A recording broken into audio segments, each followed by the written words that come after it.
Este podcast me gustaría aprovechar para seguir un poco con esa temática y volver a hablar de en qué momento está el oro, qué está pasando con la plata, que está ahora en boca de todos, ahora que a Trump se le empieza a ver un poco más sus intenciones reales, ¿no? Y no sus promesas. Javi, muchos me preguntan y dicen, bueno, ¿y ahora qué? Porque claro, has clavado la tesis, muy bien, lo recomiendas desde 1.500 y eso, pero ahora está en 3.300, ¿y ahora qué? Y yo la pregunta se la devuelvo y digo, ¿algo de lo que te hizo comprar a ti oro hace 2 años ha cambiado? Es que no solamente nada ha cambiado, es que las cosas se han agravado. Tú imagínate, Javi, lo mal que se está coordinando el ser humano y organizando el ser humano para que una piedra esté dando más rendimientos que el ingenio propio del ser humano aplicado al nivel de empresa. Es flipante. Con la plata, ¿qué está pasando, Gustavo? ¿Puedes contarnos un poco la idea de inversión detrás de la plata? ¿Por qué la gente invierte en plata? La plata es un mundo complicado, más complicado que el oro. La plata tiene un uso industrial muy fuerte, pero la tesis de la plata descansa en la misma tesis que la del oro y la misma tesis que la de Bitcoin. Al final son valores completamente finitos y escasos. Si tú tuvieses que crear ahora 2 carteras de inversión, una para inversores conservadores y otra para perfiles más agresivos como el mío, 30, 40 años, que pueden tolerar volatilidad y tal, ¿cómo las orientarías? Bueno, yo fíjate que lo del perfil agresivo y conservador le haría la misma cartera. ¿Sabes por qué, Javi? Porque para mí el riesgo se minimiza comprando barato. Eso cada vez más la gente lo está entendiendo, ¿no? El otro día me preguntaba un tío que era súper rojo, muy socialista, dice, oye, Gustavo, ¿dónde puedo comprar oro? Y digo, ¿y para qué quieres oro? Y me dice, no, para cubrirme de la moneda fiat. Y yo me quedaba así. Digo, algo bien estamos haciendo, ¿eh? Digo, tío, pero entonces dime, ¿con quién estás? ¿Con los buenos o con los malos? Bienvenidos a un nuevo episodio de Invest Talks. Hoy tenemos el placer de volver a tener con nosotros a Gustavo Martínez. Gustavo es gestor patrimonial, es divulgador y también es profesor de todo lo que tiene que ver con la gestión del dinero, las finanzas y un auténtico crack del sector financiero. Esto ya parece el hormiguero, Gustavo. Te vamos a tener que empezar a traer tacitas para premiar la fidelidad con Invest Talks. Muchísimas gracias, Javi. Yo creo que estás haciendo un gran trabajo. Es obvio que necesitamos más gente como tú y nada, yo creo que te has pasado en la presentación, pero bueno, también se te olvidó decir que soy una víctima del socialismo, ¿no? Pero aquí estamos, ¿no? En estos medios para intentar, en la medida de lo posible, cortarlo, ¿no? Y que la gente y ayudar a la gente, ¿no? Totalmente. Al final yo creo que la educación financiera es la base para no solo hacer a las personas más ricas, sino también más libres, también mentalmente, con lo que por eso yo creo que el trabajo que hacemos todos con la educación financiera es tan importante. En el último podcast estuvimos analizando la situación macroeconómica. Yo creo que justo acababa de llegar al poder Donald Trump. Hablamos un poco de qué iba a pasar con esas promesas del Doge, del déficit, del oro, de la inversión en valor, del momentum del mercado. Y la verdad es que el podcast encantó a la gente porque hay pocas personas como tú que llevaseis avisando de la tesis de la inversión en oro durante bastante tiempo, no ya ahora cuando se ha materializado una gran parte de la ganancia, sino cuando todavía quizá no había despegado tanto, ¿no? Entonces, este podcast me gustaría aprovechar para seguir un poco con esa temática y volver a hablar de en qué momento está el oro, qué está pasando con la plata, que está ahora en boca de todos, qué está pasando con la tesis de la inversión en valor y ver un poco cómo estamos viendo pues, todo el momento macroeconómico y financiero ahora que a Trump se le empieza a ver un poco más sus intenciones reales, ¿no? Y no sus promesas. Bueno, Javi, sobre todo los que no veían las intenciones reales de Trump, porque yo creo que incluso en el anterior podcast, que no sé hace cuánto fue, pero no sé si llega al año ya, pero ahí hablamos de que yo no me creía tampoco el gobierno de Elon Musk y Donald Trump y que yo creía que lo que estábamos viendo era un hermoso tráiler como la película de Gladiator 2 que desembocaría en lo que ha desembocado, ¿no? Pues tweets de tú eres no sé qué, tú un pederasta, en fin. Lo que viene siendo juntar a un liberal como es Elon Musk con un socialdemócrata como es Donald Trump, ¿no? Entonces, bueno, ahí en el podcast pues hablamos efectivamente de que el oro pues, es el único protector realmente testeado por el mercado a lo largo de no decenas, ni de siglos, estamos hablando de milenios, ¿no? Durante 5.000 años. O sea, el mercado no es consciente de la suerte que tiene de poder tener un metal como el oro ahora mismo para protegerse contra lo que está sucediendo, ¿no? Y claro, muchos, como bien dices, Javi, muchos me preguntan y dicen, bueno, ¿y ahora qué? Porque claro, has clavado la tesis, muy bien, lo recomiendas desde 1.500 y eso, pero ahora está en 3.300, ¿y ahora qué? Y yo la pregunta se la devuelvo, digo, ¿algo de lo que te hizo comprar a ti oro hace 2 años ha cambiado? Porque si la respuesta es no, ¿para qué vas a vender oro? Y mi pregunta es, ¿qué ha cambiado hoy con respecto a hace 2 años? Pues que no solamente nada ha cambiado, es que las cosas se han agravado. Es que tú te pones ahora a mirar un gráfico de la oferta monetaria, esa oferta monetaria que la Reserva Federal, mediante el drenaje de activos de su balance, ha intentado extender hacia los dólares y tratar de drenarlos del mercado, no se ha conseguido parar. Es que estamos en máximos. ¿En máximos qué significa? Pues que hay un total de oferta monetaria, que es oferta monetaria oficial, de 22 billones de dólares. Bien, dice, bueno, vale, ¿esto es mucho o poco? Bueno, la cuestión es que si lo cruzas contra los dos picos del oro o si lo ajustas por oro, en el año 2011, el oro, teniendo en cuenta cómo estaba el oro en el año 2011, que estaba en un máximo, la oferta monetaria debería estar ahora mismo aproximadamente el oro cotizando a 4.500 dólares, si haces ese relativo oferta monetaria oro. Pero si te coges el pico anterior del otro ciclo, el primer ciclo del oro en 1980, el oro debería estar en 10.000 dólares. Vale, no te digo ni que estemos en el primer ciclo ni en el segundo, estamos en un tercero con cosas distintas, pero si estamos entre medias de los dos, el oro debería estar cotizando entre 5 o 6.000 dólares. O sea, ¿cuál es el mensaje con esto? ¿Qué te quiero decir? Pues que el oro va muy rezagado en realidad. ¿Por qué? Es normal, Javi. Es que el 1% de los gestores en Estados Unidos no llevan oro. En China ahora están abriendo un poquito el permiso y han dejado a las aseguradoras comprar hasta el 1% de sus activos. Pero si dejas libertad para comprar oro y el mensaje va llegando cada vez más y el mercado se va dando cuenta de la función tan protectora contra el sistema perverso en el que vivimos que realiza, la realidad es que el oro no tiene techo.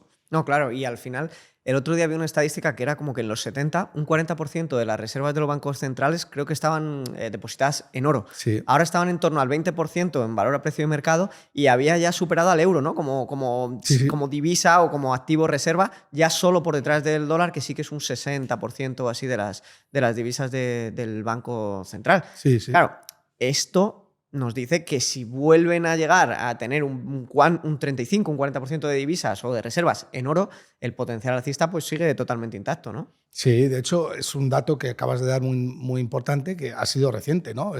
Los bancos centrales acaban de superar al euro a desbancar al euro como divisa refugio y como reserva. Ahora mismo el oro con el 20% copa el segundo puesto. El primero es el dólar con un 50 o 60%.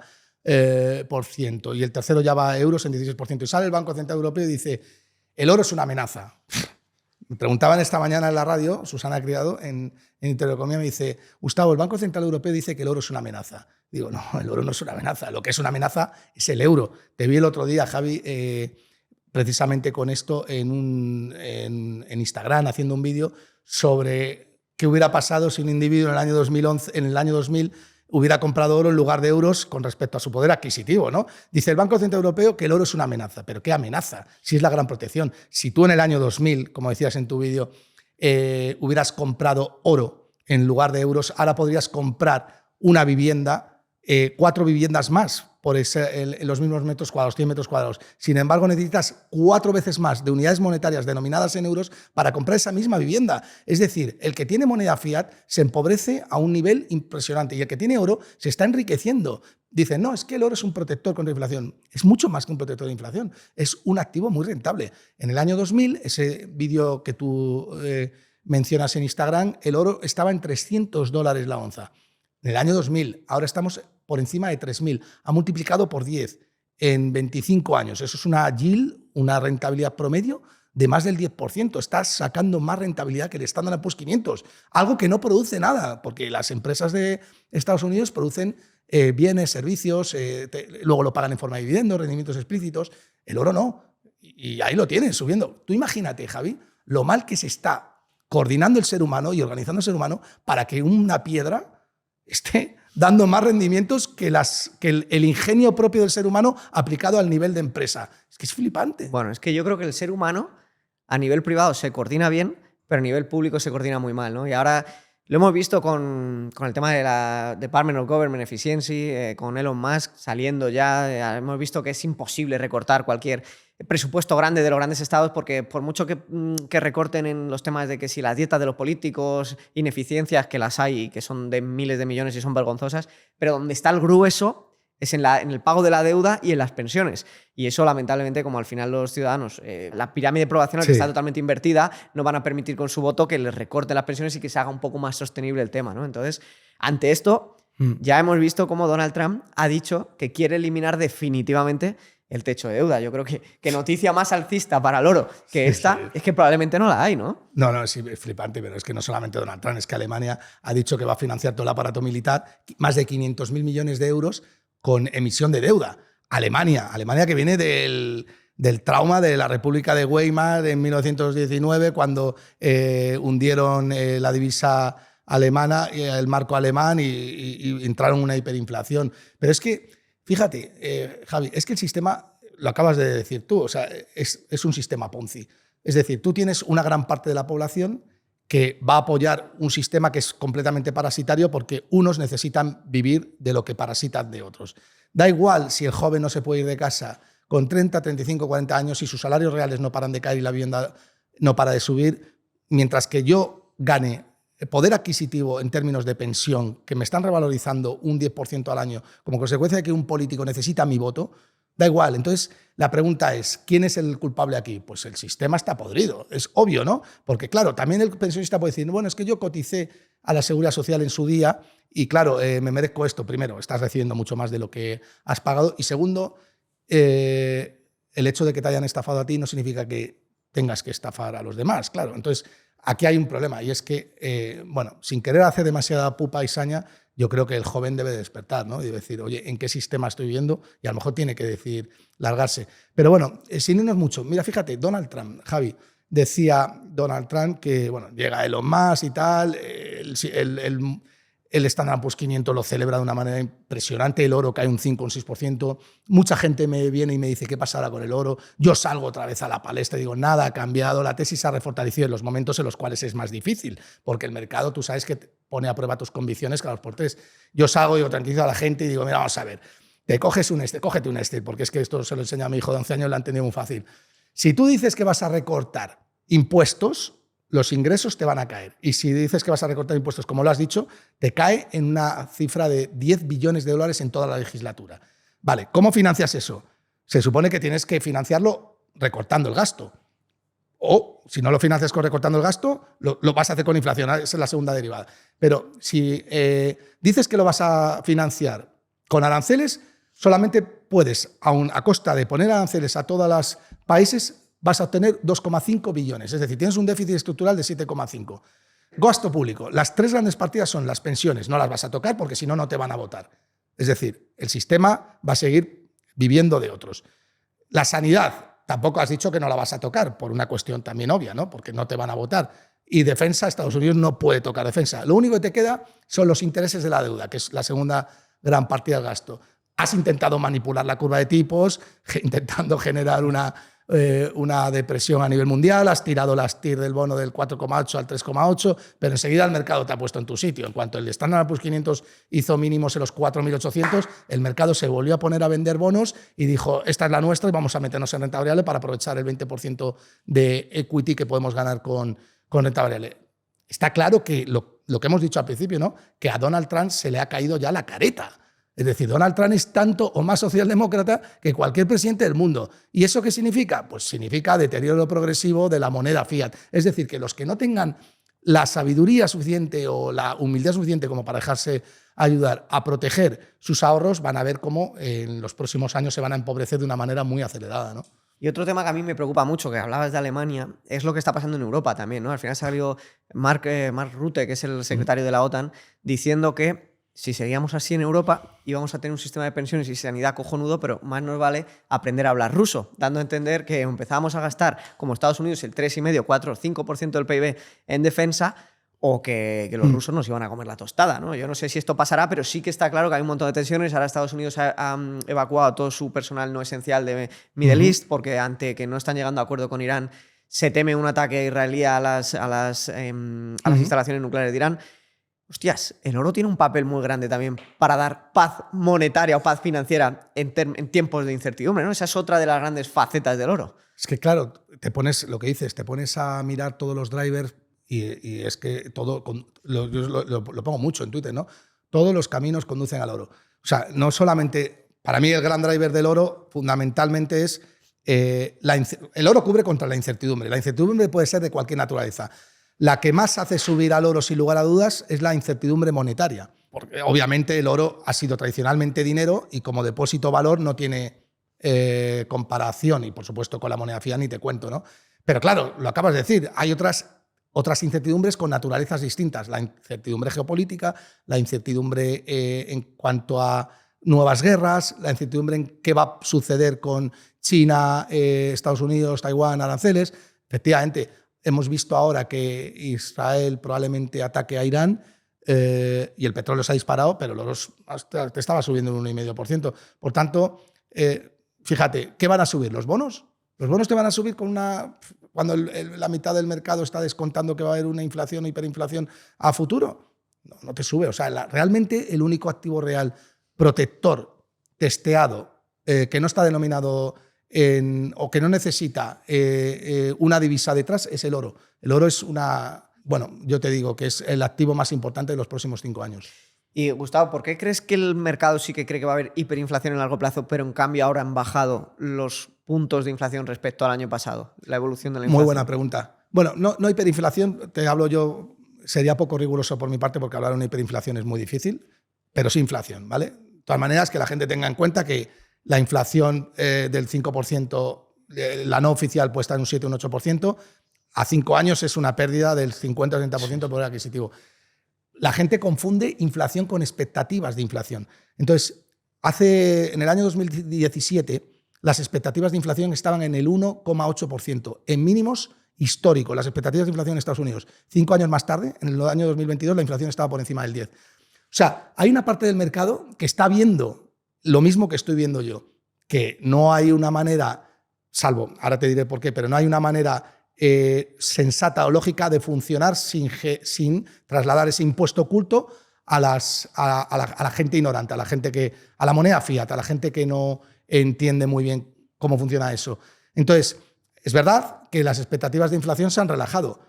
La cuestión es, ¿tú te lo crees o no? Porque, ¿cómo hacen esas encuestas realmente? ¿Por qué las expectativas de inflación han caído? ¿Qué estás descontando? ¿Una recesión? ¿Realmente estás descontando que el político va a ser responsable? La oferta monetaria está cayendo, la producción está subiendo, la inteligencia artificial está ayudando a soslayar esa inflación. En mi opinión, no. En mi opinión, la inflación es estructural. Y aunque es verdad que tengamos periodos de desinflación, la inflación es acumulada. Los últimos 5 años, la inflación desde el año 2020 es de más de un 20 o un 25%. Estamos en uno de los periodos más grandes de inflación de la historia. Y no solamente eso, es que la oferta monetaria no ha parado de crecer. Es decir, que en cuanto haya un despiste en la producción, la inflación se te va a disparar. Hemos tenido la suerte de estos 2 años, un año y pico sobre todo, que el petróleo ha permanecido muy bajo y los precios de la energía se han deprimido mucho. Petróleos en 60 es prácticamente muy difícil que eso impulse la inflación. Si te ves los últimos datos de inflación, lo que ha caído ha sido, lo que ha subido, pero más despacio, para hablar bien de lo que es la inflación, han sido los precios de la energía. El resto de los precios han seguido subiendo de una manera muy acelerada. ¿Qué pasa cuando el petróleo vuelva a subir? Que probablemente vuelva a subir, porque no se va a mantener a $60 eternamente. De hecho, ahora está subiendo con el conflicto de Israel e Irán. ¿Qué pasa? Pues que otra vez se te dispara la inflación y a ver cómo corriges eso si no es con tipos de interés cada vez más altos, es decir, produciendo una recesión, ¿no? Que probablemente esto sea lo que ve Powell y que por eso sea tan reacio a bajar los tipos y haga que Donald Trump llame Mr. Too Late, ¿no? Sí. Por primera vez en mucho tiempo, Powell se ha ganado mi respeto, porque sabe perfectamente que en el momento en el que reduzca los tipos de interés, esto se le va. Y el oro se va a 5.000, 6.000. De hecho, fíjate que ayer salió el dato de inflación en Estados Unidos mejor de lo esperado, tanto la inflación core como la inflación general, y el oro no ha hecho más que subir desde ese dato. ¿Por qué? Porque descuenta que cualquier mínima excusa va a ser utilizada por los gobiernos para inflar a la gente de moneda fiat, para empobrecer a la gente, vamos. Tema de invertir en oro, hay 2 opciones principales, ¿no? Las más básicas y para que la gente, digamos, pueda tomar acción. Lo que sería la inversión física comprando monedas o lingotes y la inversión en ETFs de réplica física, ¿no? Uh-huh. ¿Están realmente respaldados por oro los que indican que sí que lo están? Porque, por ejemplo, ¿no? Los de, Acers, Wisdom Tree, todos estos dicen que están en bóvedas en Suiza o Londres o Nueva York. ¿Puede estar tranquila la gente que tiene ETFs respaldados por oro físico? A ver, están auditados. Esa pregunta es buena la que haces, pero es igual de buena que si yo te digo, esta empresa de cuyo P&L te has descargado, ¿te la crees? ¿Te crees las cuentas anuales? Bueno, pues tienes un regulador que dice que sí, un auditor que dice que sí, pero aún así te puede engañar. ¿Sabes cómo no te engañan? Teniendo el lingote en la mano. Salvo que el lingote sea falso, pero tú ya previamente has comprobado que es verdadero. Por tanto, siempre que hay una promesa de pago, te la tienes que creer. Es verdad que esa promesa puede estar sometida a más o menos control, pero te la tienes que, en última instancia te la tienes que creer. No tienes el lingote físico en la mano. No hay nada más seguro que tener el lingote físico en la mano. Contra eso no hay nada. Lo que pasa es que por contra tiene otras desventajas. Primero, que te lo pueden robar.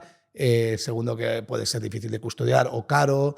Tiene unos costes de transacción más elevados. Es menos líquido, etcétera, etcétera. Pero si las cosas se ponen feas y hay un short squeeze o un estrangulamiento de cortos, porque hay mucho más papel que lingotes físicos circulando en el mercado, lo que va a valer realmente es el oro físico. ¿Esto significa que no debas de comprar oro papel? No. Si tienes un gran patrimonio, es bueno que tengas oro físico y te gastes un dinero al año en custodiarlo en cámaras o en bancos o en donde sea. Pero si tienes poco patrimonio y además eres una persona que puedes necesitar la liquidez relativamente pronto, no te vayas al oro físico, no seas cafre, ¿no? Cómprate un ETF del oro físico.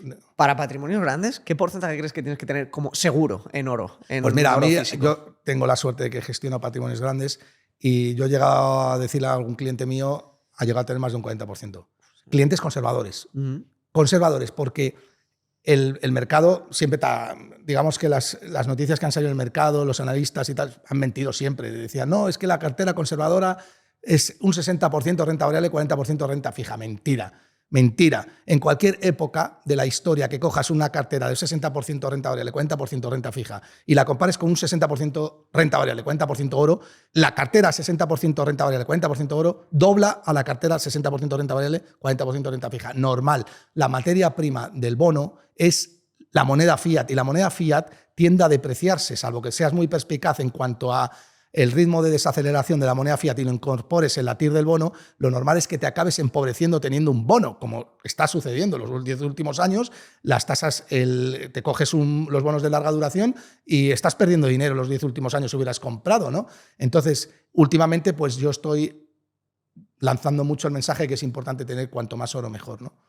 Interesante. ¿Y con la plata qué está pasando, Gustavo? ¿Puedes contarnos un poco la idea de inversión detrás de la plata? ¿Por qué la gente invierte en plata? Bueno, la plata es un mundo complicado, también más complicado que el oro. La plata tiene un uso industrial muy fuerte, pero la tesis de la plata descansa en la misma tesis que la del oro y la misma tesis que la de Bitcoin. Al final son valores completamente finitos y escasos, ¿no? Y eso es lo que hace que marginalmente sea útil para el ser humano, porque al ser escaso, bueno, el ser humano tiende a valorar más cada unidad que necesita, ¿no? Entonces, la plata, dice, bueno, igual que la tesis del oro, yo siempre, para que alguien entienda la tesis del oro, le digo, tienes que monitorizar en tu cabeza cuánto oro hay en la Tierra y por qué la gente lo usa, ¿no?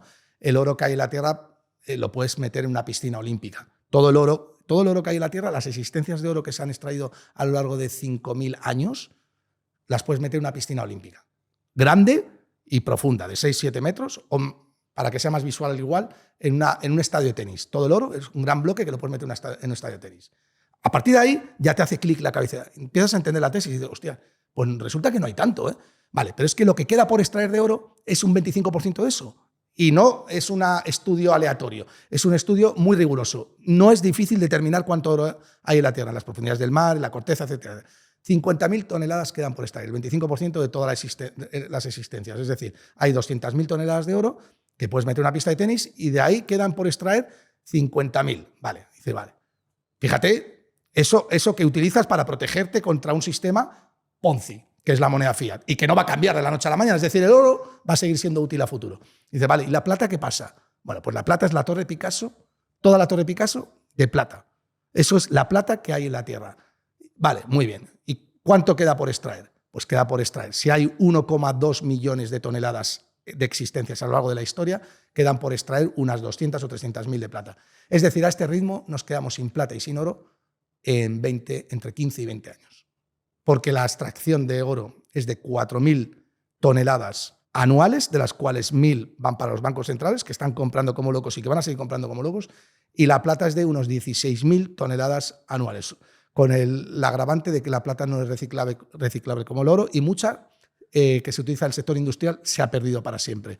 la tesis de la plata es la misma. Y luego tienes una... Hay que profundizar en ella, insisto, pero la relación oro-plata está en máximos históricos. Necesitas 100 onzas de plata para comprar una onza de oro. Esos niveles no los habíamos visto jamás. Es decir, el mercado, que no es tonto, está viendo que potencialmente, porque el mercado siempre compra teniendo en cuenta las esperanzas favorables y teniendo en cuenta los escenarios desfavorables, ¿no? Dices, la relación oro-plata, pues más tarde o más temprano sabes que a largo plazo hay siempre una reversión a la media, ¿no? Por sentido común. Si esa relación es tan grande y el oro ha subido mucho, los inversores en parte ven mucho atractivo en la plata, que creen que puede ir a tapar el gap a futuro. Sobre todo si tú mantienes estructural tu tesis del oro, que es la locomotora que tira de la plata, y piensas que el oro no va a caer o que sus correcciones van a ser marginales, entonces es blanco y en botella, ¿no? Y en los anteriores ciclos de subida del oro, ¿en qué momento se empieza a revertir esta relación de cuánta plata necesito para comprar el oro? Esos Sí. máximos. Bueno, ha habido de todo. O sea, las ineficiencias tardan en ajustarse, pero, por ejemplo, en el primer y segundo ciclo del oro, la plata subió tanto o más que el oro. Pero nunca había ido tan rezagada. Y lo que pasa es que hay una parte del mercado, le ha pasado, yo creo que la plata se asemeja mucho a la tesis de las mineras de oro. Hay una parte del mercado que todavía no se cree que estamos en un tercer ciclo del oro, lo cual es cojonudo para mí, porque yo tengo muy clara la tesis. El oro no va a caer, o sea, va a tener correcciones, se puede ir a 2.500, se puede ir a 2.000 incluso, pero es un buy the dip clarísimo, pero en toda regla. Entonces, mientras que yo tenga estructuralmente clara la tesis del oro, sé perfectamente que todo lo que está correlacionado positivamente con el oro va a ir detrás. Más tarde, más temprano. Las mineras de oro, hablamos de ellas en tu programa la última vez, llevan un 60% de subida este año. Un 60%, que es una barbaridad. La plata también está subiendo con fuerza. Lleva en un mes un 10, un 12%, pero si este gap tiende a reducirse más, es que potencialmente es muy rentable, ¿no? Claro, pero no quiere decir, históricamente no ha querido decir que cuando se ha empezado a disminuir el gap entre mineras o plata, el oro haya acabado, ni mucho menos, con su mercado alcista, ¿no? Claro, es que de hecho precisamente es la tesis. Si el oro empezara a corregir, entonces la plata y las mineras de oro lo harían y por tanto tú habrías incurrido en una tesis de valor fallida probablemente. O sea, todo descansa en la locomotora. La locomotora es el oro. La pregunta es, ¿el oro va a seguir tirando? Porque claro, si el oro tira, en las mineras de oro lo que va a hacer es que por lo menos te cubra esa parte de costes que ha sido penalizada y el margen unitario por onza se mantenga o suba. Es decir, en resumen, las mineras de oro se vuelvan mucho más eficientes y con la plata pasa lo mismo. Si el oro sigue tirando, pero la plata va muchísimo más rezagada, pues le pasa lo mismo que la oferta monetaria con respecto al oro. Es decir, el oro va mucho más rezagado que la oferta monetaria, pero a largo plazo eso se va a ir cubriendo. ¿Por qué? ¿Por qué va más rezagado? Porque hay parte del mercado que todavía no ha visto la tesis. ¿Por qué va rezagado Bitcoin? Porque la gran mayoría del mercado no ha visto la tesis de Bitcoin. Entre otras cosas porque es difícil entenderla, ¿no?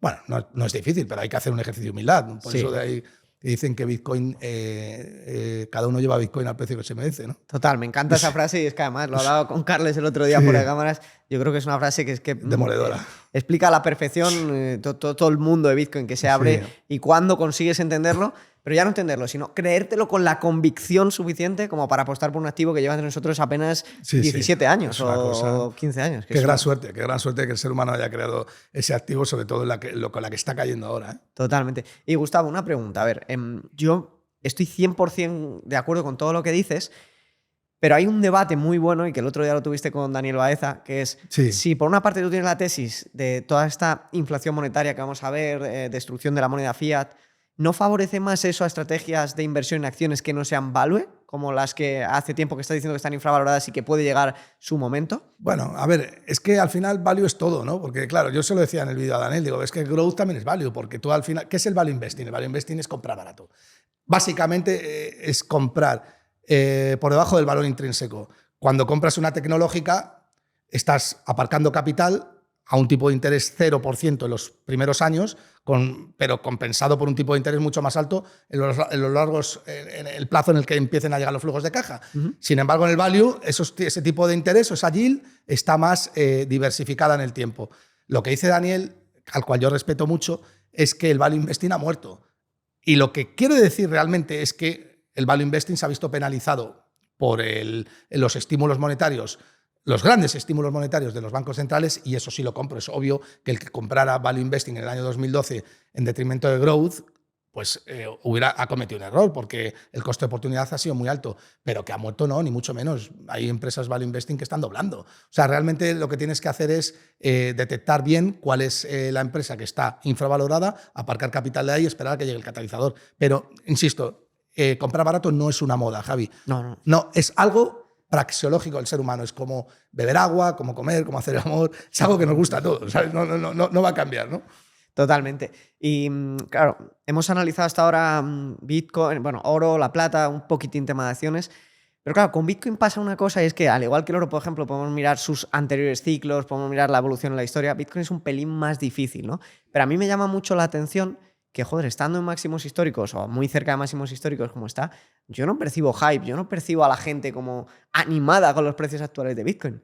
Y eso a la vez me gusta, porque te das cuenta de lo poco asentado y lo poco reconocido mundialmente que está, ¿no? ¿Cómo ves tú Bitcoin en este punto? ¿Qué perspectiva tienes de su potencial mercado alcista y qué factores tomas tú en consideración para creer que todavía sigue siendo una buena estrategia? Mira, en ausencia de otros elementos, es decir, de profundizar más en lo que es la cadena blockchain, entender los riesgos que pudiera haber, si Bitcoin eliminas esos riesgos y Bitcoin efectivamente no puede ser ampliado el fork porque bueno, lo rechazaría el mercado o no puede recibir ataques de ningún tipo. Bitcoin no tiene cielo, no tiene techo, quiero decir.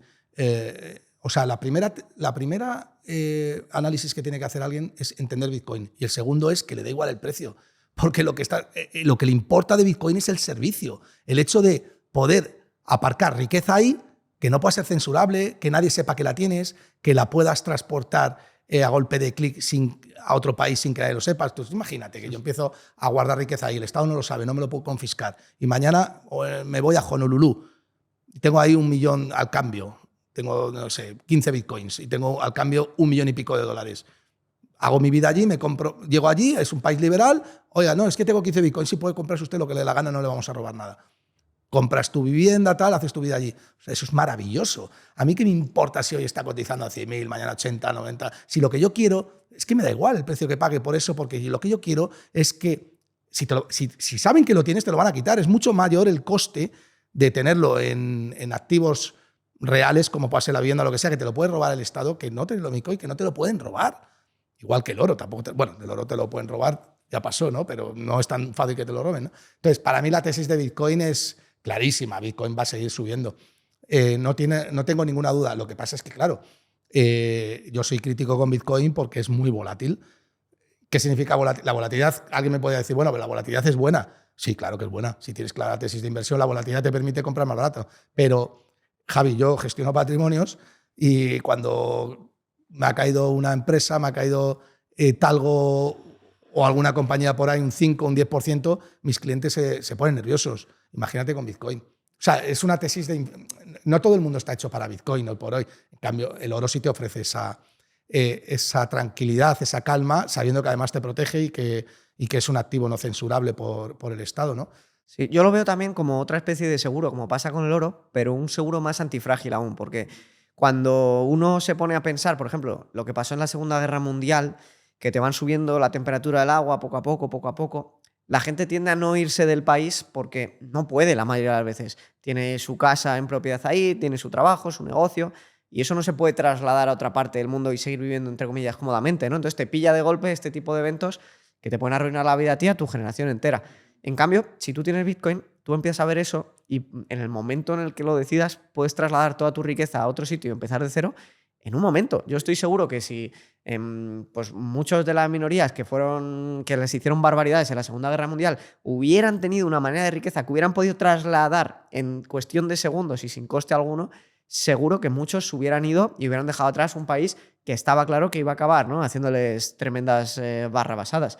Y quizá, como somos jóvenes y como llevamos 80 años de paz en Europa, se nos ha olvidado que estas cosas ocurren, pero que no podemos dar por sentada nuestra seguridad física tampoco. Eso que dices es importantísimo, Javi. O sea, la gente no tiene memoria. Y además, bueno, no solamente no tiene memoria, es que las generaciones de ahora, por ejemplo, no se acuerdan de la crisis del año 2008, no se acuerdan de la confiscación del oro de Roosevelt con la orden ejecutiva 6102. Se piensan que el Estado es protector, el Estado es todo lo contrario, el Estado es una mafia que va a tratar de quitarte todo lo que tienes para dárselo a quien arbitrariamente ellos eligen, con tal de mantener un sistema que es completamente demoledor, ¿no? Desde el punto de vista de la riqueza, ¿no? Entonces, claro, pero tener lo que tienes tú a tu edad es difícil. Bueno, estamos aquí para cambiar las cosas, ¿no? Intentar cambiar las cosas, pero repito, la tesis de Bitcoin no es fácil de entender. Bitcoin es libertad, sinónimo de libertad individual, pero a mí me costó entenderla, Javi. De hecho, yo fui un negacionista, ¿no? Más bien, como value investor que soy, pues joder, de repente veo algo que no entiendo muy bien, esto es una burbuja, y me descojonaba de los bitcoiners, y de hecho tuvimos ahí muchas trifulcas, pero luego, tío, tuve que decir, mira, soy un gilipollas, lleváis razón.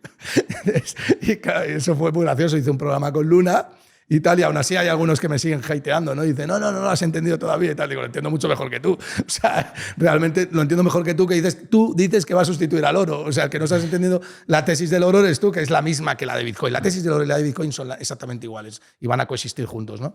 Pero bueno, tenemos la enorme suerte de que el hombre es muy inteligente y ha creado Bitcoin para cubrirse de todo este sistema depredador, ¿no? Y perverso, ¿no? No, y te imaginas ahora a alguien después de 5.000 años del oro que le digan que un individuo que entendió el oro a los 15 años de descubrirse lo entendió tarde. O sea, sí, realmente estamos en un punto aún muy, muy pronto, ¿no? Yo veo las carteras de inversión un poco como tú acabas de decir, ¿no? Con la utilidad final de cada tipo de activo, más que por la rentabilidad, ¿no? Yo, por ejemplo, en mi caso, pues tengo como un 70% en renta variable, que es mi parte del optimismo de, oye, la economía mundial va a seguir creciendo, la inflación monetaria va a ser alta y la mejor manera de protegerse es con las empresas que contratan a los mejores talentos que pueden encontrar, generan valor, generan mejores productos, cada vez cobran más, aunque solo sea por la inflación, y cada vez sus ganancias van a ser más altas. Luego tengo Bitcoin como esa apuesta por mi antifragilidad, por la libertad, por la movilidad, por premiar la invención del propio Bitcoin, que me parece increíble, y que a veces con tu dinero uno tiene que premiar también las ideas, ¿no? Las tesis con las que conecta emocionalmente. Y luego tengo otro porcentaje de oro por esa seguridad o ese anclaje o esa, digamos, manera de estar conectado con algo milenario que ha dado mucha estabilidad a lo largo de la vida, ¿no? Si tú tuvieses que crear ahora 2 carteras de inversión, una para inversores conservadores y otra para perfiles más agresivos como el mío, 30, 40 años, que pueden tolerar volatilidad y tal, ¿cómo las orientarías? Bueno, yo fíjate que lo del perfil agresivo y conservador le haría la misma cartera. ¿Sabes por qué, Javi? Porque para mí el riesgo se minimiza comprando barato. Y es lo que le trato de entender a la gente. Dice, tú lo que quieres es evitar la volatilidad, ¿no? Tú lo que quieres es estar en el sofá de tu casa tranquilamente y ver cómo tus inversiones suben sin sustos, ¿vale? Pues vete a un monetario, tío. O sea, entonces no vas a tener sustos y tal. Pero si tú quieres, o sea, tienes que entender que la volatilidad es amiga del buen inversor y que gracias a que hay volatilidad nos hemos metido un 20% en 2 meses. Hace 2 meses yo solté un tuit que se hizo viral y tal, en el cual había que soltarlo también, porque yo precisamente ya tengo un perfil creado que es riguroso, ¿sabes? Que no soy un Bernardos, ¿no? ¿Me entiendes, no? Entonces, claro, yo solté un tuit cuando cayó el mercado por culpa de los aranceles de Trump y estaban, pues el mercado ya estaba un poco, las redes sociales en plan sensacionalista, no sé qué y tal. Y yo dije, macho, que no entienda que ahora hay que comprar a saco. Y yo dije en el tuit, y además me estoy apalancando para comprar, no he entendido nada. Claro, esa volatilidad nos ha permitido hacer un 20% en 2 o 3 meses. Sin esa volatilidad no hubiéramos podido hacer un 20%, hubiéramos seguido aburridos con un mercado en máximos históricos. Por tanto, para mí, realmente la pregunta es, ¿quieres reducir la volatilidad? Y yo te digo, vale, pues si quieres reducir la volatilidad, pues vuelvo a insistir en que una cartera formada por renta variable, empresas del sector industrial o empresas, ahora mismo el sector automotriz, que está penalizado, tiene más margen de seguridad, o mineras de plata, mineras de oro, el sector lujo, que también está muy penalizado, eso combinado con oro, me parece que es una cartera bastante conservadora. E, insisto, es una cartera conservadora porque el oro va a seguir subiendo con sus respectivos picos y valles, dientes de sierra, y la renta variable lo acabas de definir tú perfectamente, Javi. Entender eso con tu edad es una maravilla, ¿no? Entender que estás invirtiendo en señores que son muy inteligentes, que son competitivos, empresas que tienen capacidad para trasladar costes a beneficios y a inflación, una serie de... En definitiva, estás invirtiendo en el ser humano y en las economías de escala y en lo que nos ha hecho tener un iPhone 16 ahora y hace 15 años tenemos un iPhone 2, ¿no? O hace 30, cuando yo era joven no había iPhone, no había teléfonos móviles, ¿no? Eso va a seguir pasando, ¿no? No va a haber ninguna época en la que el ser humano no crezca. Y además luego tenemos la famosa destrucción creativa de Schumpeter, ¿no? Que va a poner, cuando venga el verdadero reset, que vendrá, y todos esos procesos productivos que están en marcha, que son completamente inútiles y están en marcha por culpa de los políticos y por culpa del doping financiero, se reajuste, el crecimiento luego va a ser bestial, como pasó en el año 2008. En el año 2008 hubo un reset y el ajuste fue impresionante. Gente que se había comprado en Carabanchel viviendas de 350.000 euros con hipotecas de 400.000 euros, de un día para otro sus casas habían bajado a 100.000. Un montón de empresas quebraron, el Standard & Poor's 500 se cayó un 50% y tocó un mínimo en el año 2009 en 670 puntos. ¿Qué pasó los siguientes años? Multiplica por 10. Entonces, bueno, al final, pues la renta variable tienes que estar siempre invertido y lo único que tienes que hacer es educarte para soportar la volatilidad. Pero a largo plazo no hay nadie que pierda. En bolsa, transcurridos 10 años, estando invertido en el solamente en el Standard & Poor's 500, estando invertido, no hay nadie que haya entrado en cualquier momento y pasados 10 años pierda dinero. Nadie. Es una estadística demoledora, ¿no? No, es acojonante. Yo creo que con lo que hemos charlado hasta ahora, a cualquier persona, haya entrado hace poco o lleve tiempo en el mundo de la inversión, está entendiendo el por qué debe de invertir. Porque una vez que tienes claro el por qué debes de invertir, luego ya es, oye, encontrar tu cartera, encontrar tus activos y encontrar con lo que tú te sientas cómodo y duermas tranquilo.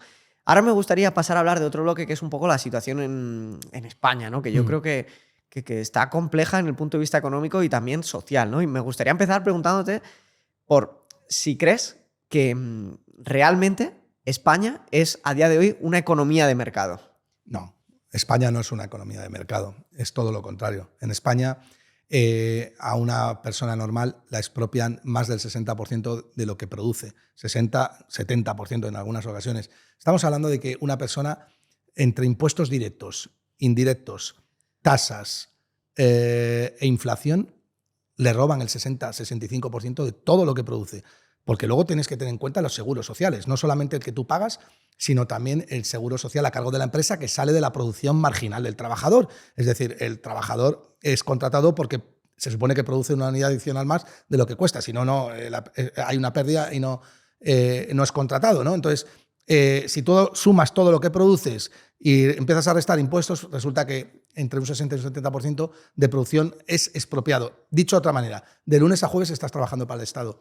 Entonces, eso no es una economía de libre mercado, en absoluto. Te dejan unas resquicias para que puedas invertir, pero obviamente tú, para que fuera una economía de libre mercado, tendrías que tener la libertad pura de invertir tu capital donde consideres que puede generar economías de escala y, por tanto, ser premiado por el sistema capitalista. Es decir, ser lo suficientemente libre como para poder calcular de manera adecuada el tipo de interés de un proyecto, que no es otra cosa que la coordinación que se produce entre los oferentes de capital y los demandantes de inversión, ¿no? Eso no existe en un país tan intervencionista como España y, por extensión, Europa, ¿no? Entonces, el ser humano, digamos que es un Ferrari con un motor de un SEAT 127, ¿no? En un Estado socialista como el español. Es una pena, pero es así. Nosotros, si no tuviéramos socialismo, no estaríamos pensando en irnos de vacaciones a, yo qué sé, a la playa, a Mallorca, a Benidorm, donde fuera. Estaríamos pensando en irnos a Plutón, a Saturno y tal, porque el ser humano hubiera avanzado muchísimo más.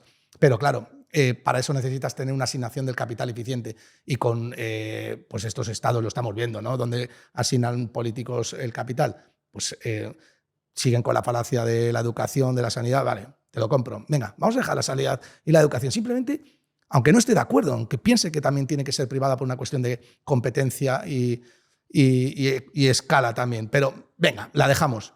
Es que eso es el 5 o el 10% del PIB. Del gasto público, perdón. ¿Dónde va el resto?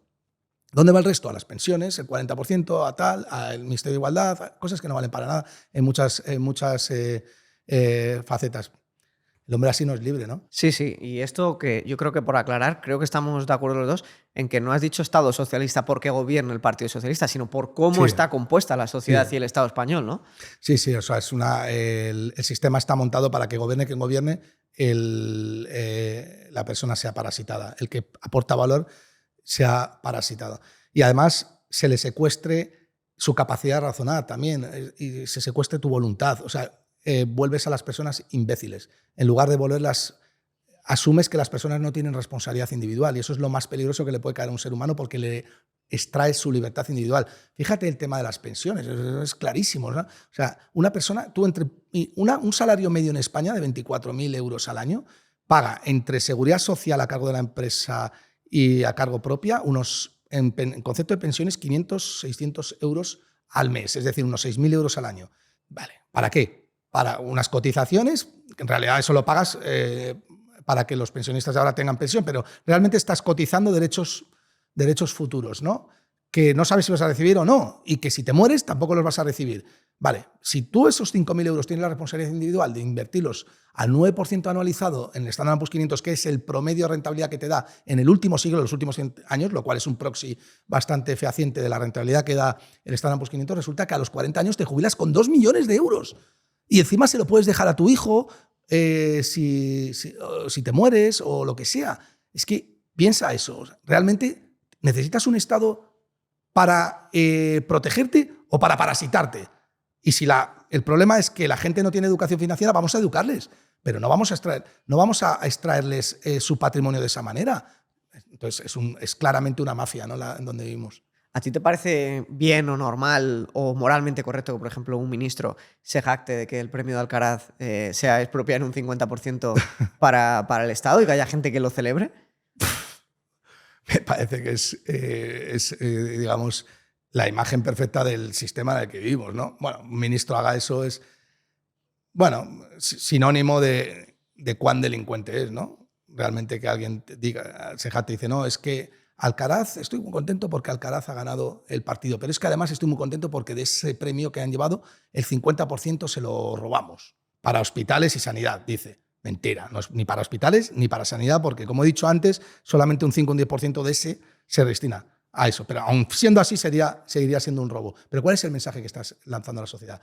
Chaval, cúrratelo, que si te lo curras te vamos a quitar el 50% de impuestos directos. Luego seguros sociales, tasas, la inflación, que es el impuesto oculto que te meto y que no ves, que es la mayor obra de ingeniería que existe para un delincuente, o sea, la inflación, porque fíjate, y no me quiero salir del tema, fíjate que para los políticos, la orden ejecutiva 6102, que implicaba expropiar el oro de las familias, eso tiene un coste político muy alto, pero cada vez no, el patrón oro, el patrón oro también es inflacionario. Cuando pasó eso en 1944, Roosevelt hizo la orden ejecutiva 6102, la onza de oro cotizaba $20.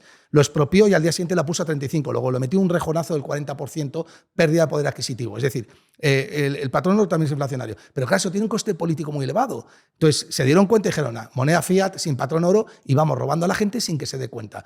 Claro, que un ministro como Óscar Puente te cuente eso no es lo preocupante. Lo preocupante es la cantidad de gente que apoya ese mensaje. Entonces, ¿cómo pretendes que los españoles, los chavales jóvenes con 30 o 35 años, tengan salarios reales creciendo, no tengamos un sistema que es deficitario en todos los sentidos? O sea, estamos en récord, al loro, Javi, estamos en récord de recaudación de impuestos, récord de inflación acumulada y en el peor momento de servicios públicos. Joder, de verdad. ¿Cuánto más dinero necesitan, no? Yo hay un tema que es que tú has apuntado uno de las 3 cabezas de serpiente, ¿no? Que yo creo que hay que conseguir decapitar para que la población sea un poco más libre, que son 3 maneras de robar a la población, algunas más silenciosas y otras más gritonas, pero que son flagrantes. Que la primera es la inflación, cada año un 3%, porque aunque la oficial diga que es un 2%, mínimo es un 3% la real, que va haciendo perder que todo el dinero que tengas, todo tu patrimonio es un 3% menos valioso cada año, que esto en 10 años es una auténtica barbaridad. La segunda es el IRPF, que al no deflactarlo, cuando lo pones en el contexto con la inflación, tú cada vez ganas un poco más, pero ese dinero no tiene la misma capacidad de compra, pero en cambio te mantienen los mismos impuestos, con lo que de facto te están subiendo los impuestos todos los años. Y luego encima ahora es el impuesto al patrimonio, que hay mucha gente que lo ve lejos porque dice, no, yo en Cataluña son 700.000 creo que son, y en Madrid a partir de un par de millones o 3. Claro, hay gente que piensa que 700.000 es mucho dinero. A lo mejor 700.000 era mucho dinero hace 30 años. Pero hace 10 años, o sea, dentro de 10 años, dentro de 15, dentro de 20, cualquier persona va a tener 700.000 euros porque el dinero va a valer muchísimo menos. Y no van a subir ese estándar de patrimonio. Entonces, si juntas la inflación con la subida de impuestos encubiertas al no deflactar el IRPF con el impuesto al patrimonio, tienes que aumentar tu patrimonio mínimo un 6-7% anual solo para empatar con la subida de costes y con los impuestos que te están robando. Lo cual te expone a volatilidad en el mercado solo y única y exclusivamente para mantener un poquito tu poder adquisitivo. Sí, es una barbaridad. Y lo peor no es eso, Javi. Lo peor es que estás en clara desventaja competitiva frente a otros que están localizados en otros sitios, en otros países, que sí que tienen más libertad para crecer. Y tienen carreteras también, y tienen farolas. Pero sobre todo tienen más libertad para crecer. Pero ¿Cómo es posible que la gente defienda que te puedan robar el 50% de lo que ganas porque lo has ganado más? Que al final eso es un intercambio de valor. O sea, es decir, tú estás premiando, el sistema capitalista está premiando a aquellos que están aportando más valor. ¿Cómo es posible que la gente aplauda eso? O sea, realmente, ¿qué es lo que tiene la gente en la cabeza? ¿Cómo la gente no está en la calle, de verdad, cómo no está en la calle reivindicando todo esto? Que es, mira, vas a alucinar. En España hay más políticos que en toda Alemania, Reino Unido y Francia juntos. Más coches oficiales que en todo Estados Unidos juntos. En Estados Unidos el sector privado pesa muchísimo más que en España. En Estados Unidos el 30% es sector público, el 70% es sector privado. ¿Qué tiene la gente en España? ¿Qué cloroformo mental tiene la gente en España? Para que, viendo cómo te estás empobreciendo, que las gráficas de los salarios reales son empobrecedoras, crece mucho más la inflación que tu capacidad de negociar ese salario contra la inflación, ¿qué tiene la gente en la cabeza? Para que sigas viviendo en ese sistema y sigas comprando el mensaje del político. Bueno, yo creo que el problema es que se están intentando asegurar que lo van a apuntalar, porque ya hay más funcionarios que autónomos. Sí, es una cosa. No, ya lo han apuntalado ya. De hecho, precisamente esa última estadística de que hay más funcionarios que autónomos, lo que convierte ya es un sector público totalmente dependiente de un sector privado que cada vez tiene menos capacidad para sostener el sector público. O sea, hay un 30% que sostiene al 70% de los españoles. Luego te quejas si no te puedes ir de casa hasta los 40 años. O te vas de casa, lo que tienes que hacer es irte de España. Vete, porque aquí no te van a dejar crecer. Sí, no, es acojonante. Y con el tema de las pensiones yo creo que se viene un problema gordo, porque ahora Dinamarca ya ha anunciado que la jubilación a los 70 a partir de 2040, y esto ahora. Igual en 5 años dicen que es a los 75, a los 77. Así va a ser, Javier. Y en España al final estamos incluso peor que en este tipo de países, porque creo que era el gobierno de Europa que más deuda futura a cargo de las pensiones tenía sin tener activos que respaldasen estas obligaciones futuras, ¿no? Pero es que encima, en términos de productividad, somos de los países más bajos que hay en nuestro entorno. Y parece que la solución que están teniendo los políticos, pues al final es llenar el país de inmigración. Pero ¿tú crees que esto va a resultar? ¿Tú crees que estas políticas pueden llegar a solventar este gap de pensiones futuras que tenemos con ingresos actuales? No, yo creo que no. Yo creo que va a haber un punto de inflexión donde el sistema se va a caer por su propio peso, ¿no? Porque la gravedad influye en un sistema que es completamente Ponzi. Lo que pasa es que el sistema de pensiones, como todo sistema Ponzi, tiene la facultad de no poder quebrar. Lo único que vas haciendo, lo has dicho tú, como son sistemas de reparto, lo único que vas haciendo es ir reduciendo la cantidad de pensión que tienes que pagar o, alternativamente, ir atrasando la edad de jubilación. Es como la moneda fiat, cada vez más inflacionaria, hasta que necesitas una carreta llena de papelitos para comprar una barra de pan, o pasa en Argentina, pues inflaciones de 3 dígitos, ¿no? Con un dólar blue que cada vez se aprecia más. Entonces, al ser un sistema Ponzi, el sistema es lento, el reajuste es lento, pero va a llegar un momento en el cual los españoles se estén empobreciendo a una tasa progresiva, como pasó en Argentina, y llega un anarcocapitalista y te lo cambien. No te lo cambien porque la educación ha cambiado, no, te lo cambian porque no puedes más, porque 2 de cada 2 personas, una se está empobreciendo. Eso va a pasar en España y va a pasar en Europa, seguro. ¿Crees que llegaremos al punto de que haga falta que haya tanto dolor en la calle para que haya cambios reales? Sí, vamos a llegar. Sí, Javier, porque la educación financiera en este país brilla por su ausencia. Ahora, gracias a vosotros, pues cada vez más, pues damos altavoz, eco, la gente que tenemos las ideas claras, que tenemos la gran suerte y la gran ventaja de que tenemos esa ventaja competitiva de poder cubrirnos del sistema perverso. Fíjate, yo he comprado oro hasta arriba hace 3 o 4 años y he conseguido doblar mi patrimonio, y todos mis clientes también han doblado su patrimonio, y bueno, pues eso cada vez más la gente lo está entendiendo, ¿no? El otro día me preguntaba un tío que era súper rojo, muy socialista, dice: oye, Gustavo, ¿dónde puedo comprar oro? Digo: ¿y para qué quieres oro? Y me dice: no, para cubrirme de la moneda fiat. Y yo me quedaba así. Bueno, digo, algo bien estamos haciendo, ¿eh? Digo: tío, pero entonces dime, ¿con quién estás? ¿Con los buenos o con los malos? Dice: no sé, ¿sabes? Bueno, pues ahora parece que la gente ya la estás enfrentando a sus propios prejuicios, ¿no? Eso estamos haciendo algo bueno, pero es obvio que en España necesitamos un relevo generacional, Javi. Necesitamos más gente como tú, chavales de 32 años que ya sean independientes, que están creciendo y sabiendo asignar el capital, y con paciencia pasará, pero yo creo que antes de eso vamos a vivir un problema gordo. Porque esto está contaminado, Javi. Está contaminado y son muchas personas las que están contaminadas, y eso al final acaba en acaba en reset. Ahora, mi miedo es que cuando llegue la gran crisis, que llegará, vuelvan a surgir los populismos y la gente lo vuelva a comprar. Vuelvan a surgir los políticos que dicen que los políticos tienen que vivir en Vallecas, que luego al poco se aburguesan y compran grandes chalés y todo eso, y la gente lo vuelve a comprar. No, tío, eso va a volver a pasar. En serio, pon a un Milei. Vamos a darle la opción a un anarcocapitalista, a alguien que quiere liberalizar los sectores, privatizar todo lo público hasta más no poder, corregir la inflación, corregir el déficit, financiar cada vez a tipos de interés reales más bajos. Vamos a poner gente así, gente que sabe de economía real, gente que sabe de libre mercado. Y ahí, pues bueno, igual yo creo que acabaremos evolucionando, ¿no? Pero va a ser difícil. De hecho, el oro te está diciendo que sí, que va a ser difícil, ¿no? Sí, el problema, vi un estudio que hicieron en todos los países del mundo y preguntaban algo así como: ¿qué prefieres hoy, este mes, 1.000 euros o dentro de 3 meses 1.500?